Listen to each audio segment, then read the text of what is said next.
Alright guys, we are going to do a review on Halloween, The Curse of Michael Myers, both the theatrical and the producer's cut. This actually came out of the out of print deluxe Blu-ray box set, which was the huge selling point for a lot of people, especially for me. The things with this movie here, with both versions, the music is very different.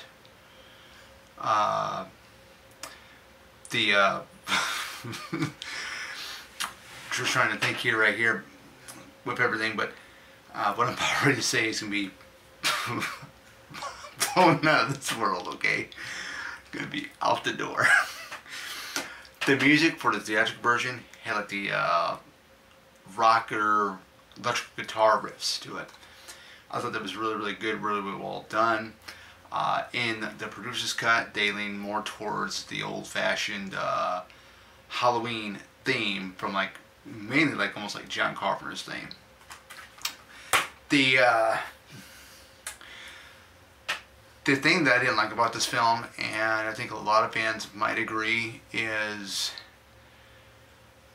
the thing with the whole baby, Stephen, finding out who the father was, and basically Jamie's baby is named Stephen because Paul Rudd's character, Tommy Doyle, names him after he finds him.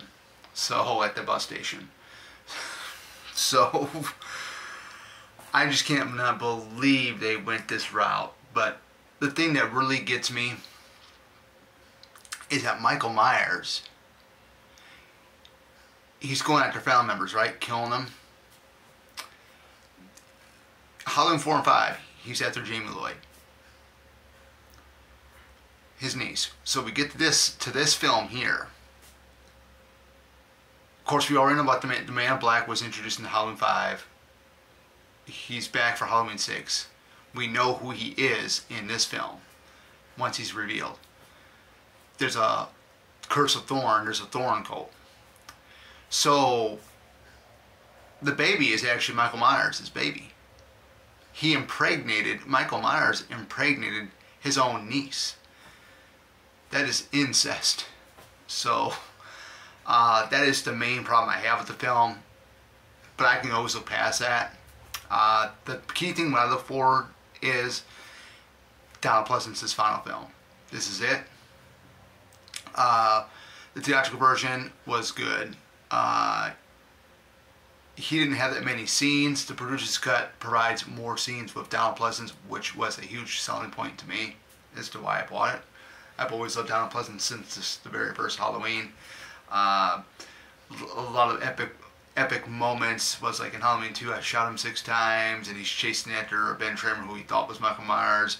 You get to Halloween 4 near the end, you know, he's screaming, no, no, no, and then when he meets Sheriff Meeker for the first time, 6 bodies, Sheriff, a filling station in flames, I tell you, Michael Myers is here in this town, stuff like that. Then the most epic performance of all was in Halloween 5 when he's batting out Michael in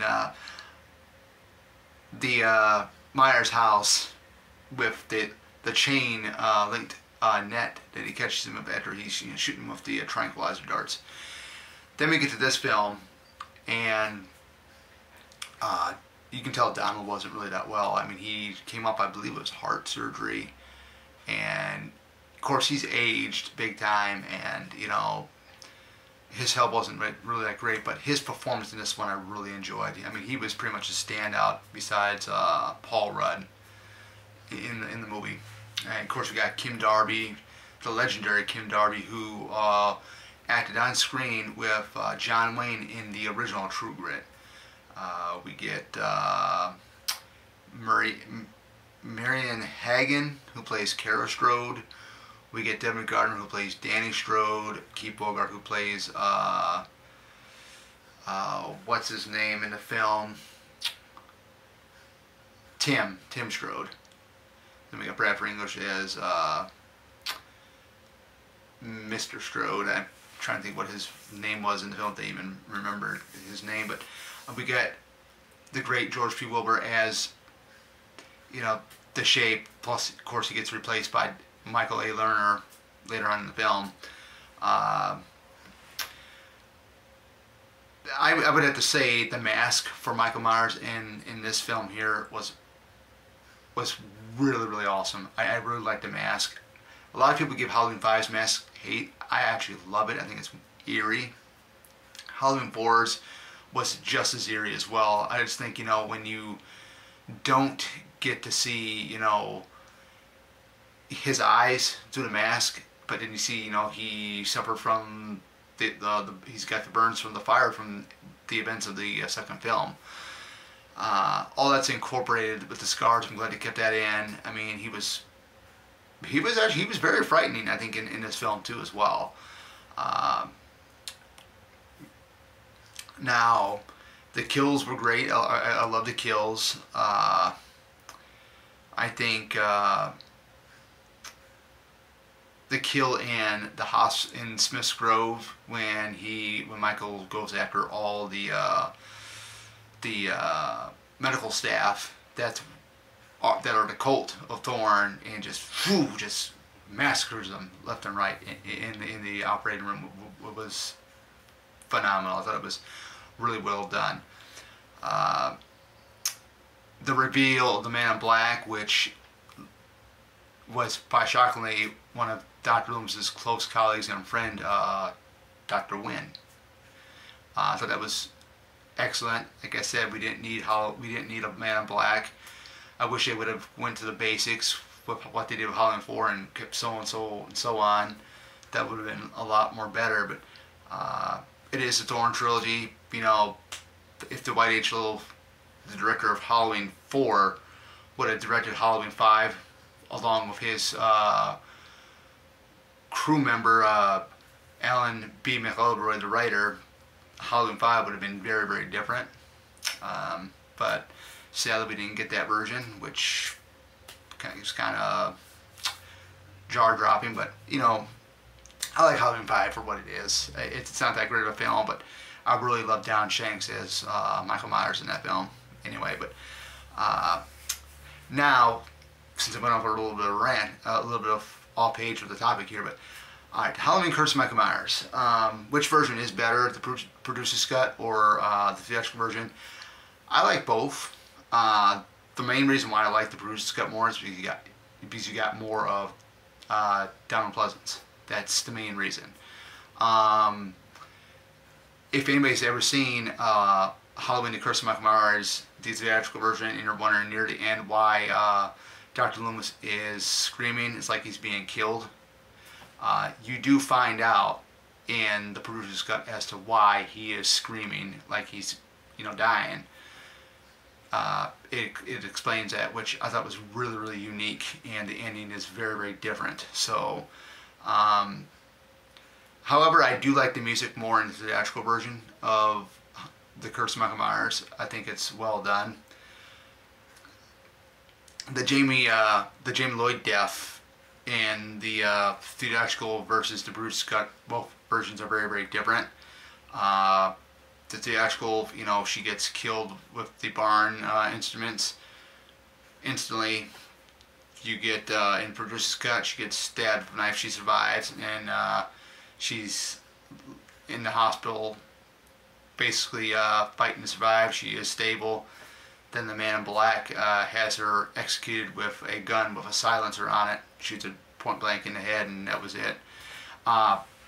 Daniel Harrison didn't come back for the film for part 6 because I believe she didn't like the way they wrote her character in it, and then I believe the other thing was something with she wanted more money, so they ended up with J.C. Brandy, who replaced her. I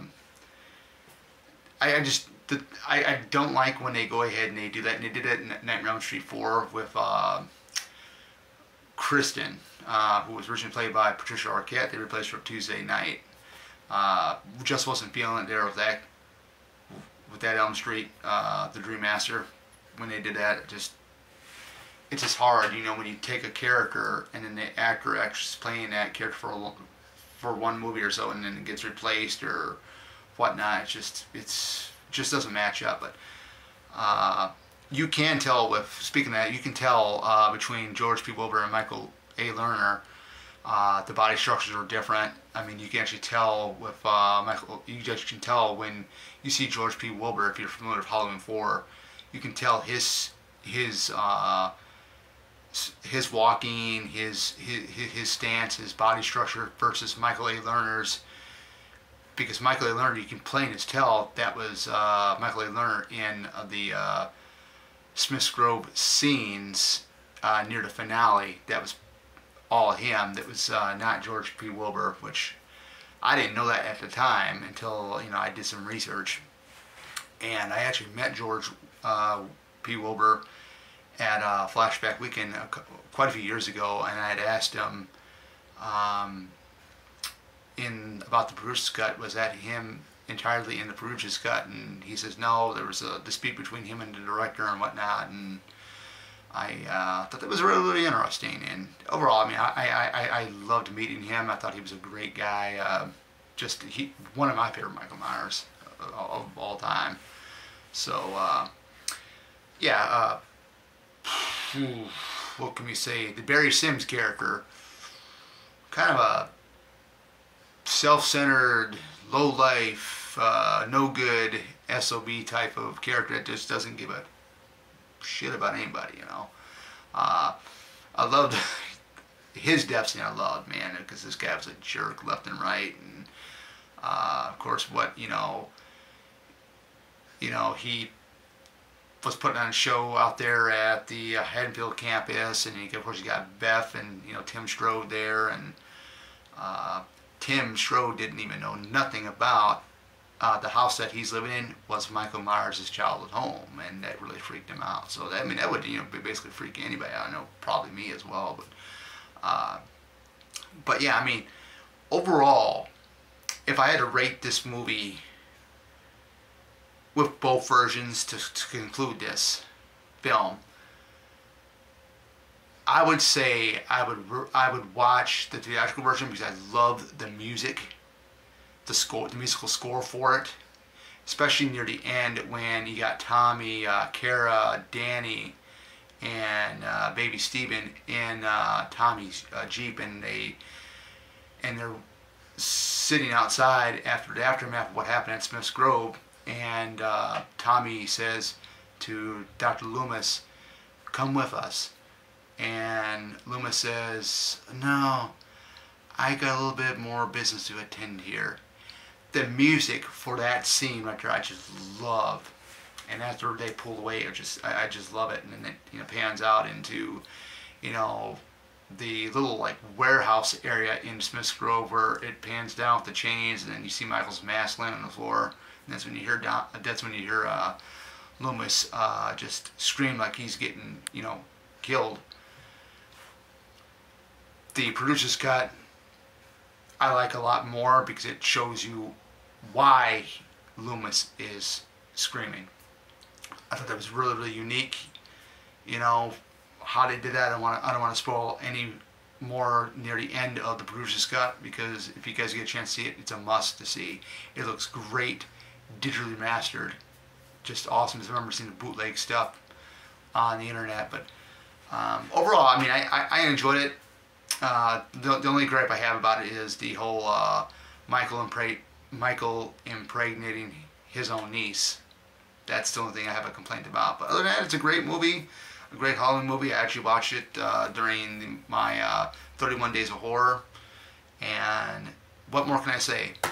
So definitely a must-watch if you're a Halloween fan. So just check it out. It is the third and final chapter of the Thorn trilogy.